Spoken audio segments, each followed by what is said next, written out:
Magandang araw po mga kababayan. Welcome po dito.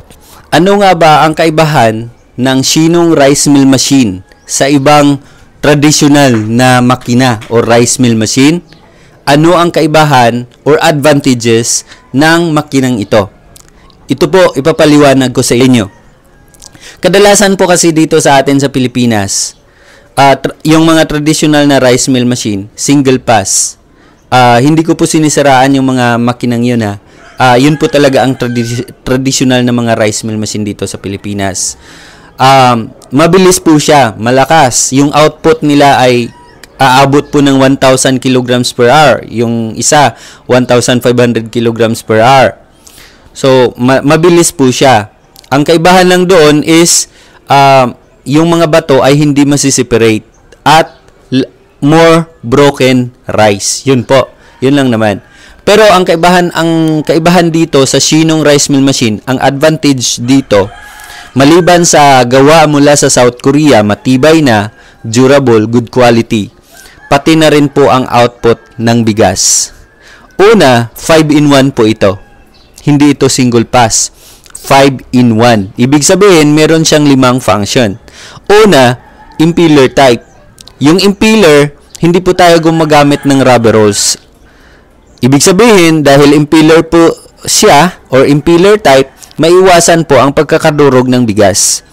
Pangalawa, meron na rin po itong built-in na elevator na nag-aakyat ng unpolished rice papuntang polisher. Pagdating po sa polisher, meron din po itong sifter na siniseparate yung mga dumi. Pangalawa, or pang-tatlo, di ba meron itong whitener polisher, meron na rin po itong built-in na destoner na kahit buhangin, maliliit na mga bato ay kaya din pong isi-separate. Meron na rin po itong broken rice separator at meron itong blower. Okay? Na kung saan hinihigop din po yung mga ipa, darak, yan. Maganda po ang quality ng machine na ito. Good quality. Ang Shinong rice mill machine na gawa mula sa South Korea, meron itong 300 to 350 kilograms per hour. Yun nga lang ang disadvantage dito dahil maliit lang, kunti lang po per ora ang kanyang output. Sa mga naghahanap po ng pangmalakihan, wag po kayong mag-alala. Meron din po kaming mga malalaking machine. Kaya ibang brand naman po yun. Ito po, ang Shinong rice mill machine, ang kagandahan dito, na kung saan made in Korea siya, maliit lang siya, maliit lang rin po ang space na kailangan dito. 5 meters by 4 meters ay sapat na po.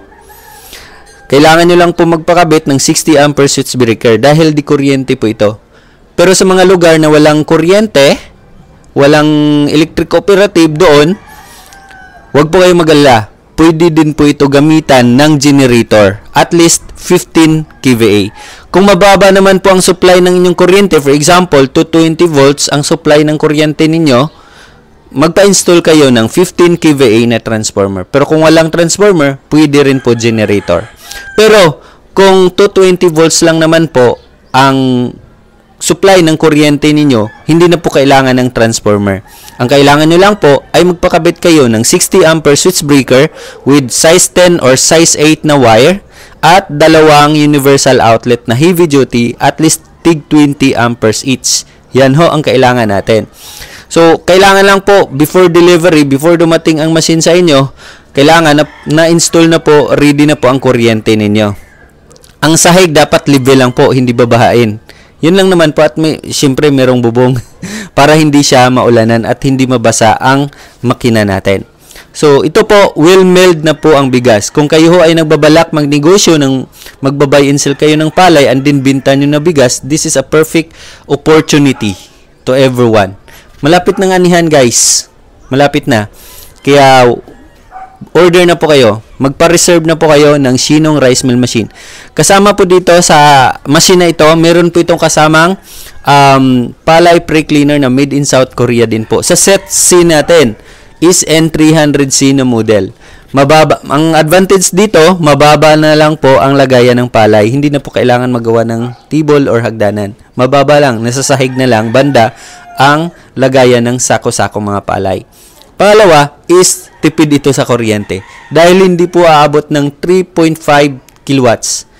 So, ang machine natin, meron itong 3.3 horsepower, equivalent po sa 2.45 kilowatts At ang Palay Pre-Cleaner ay nasa 0.75 kilowatts lang po siya. So, maliit lang po ang consumption ng kuryente dito.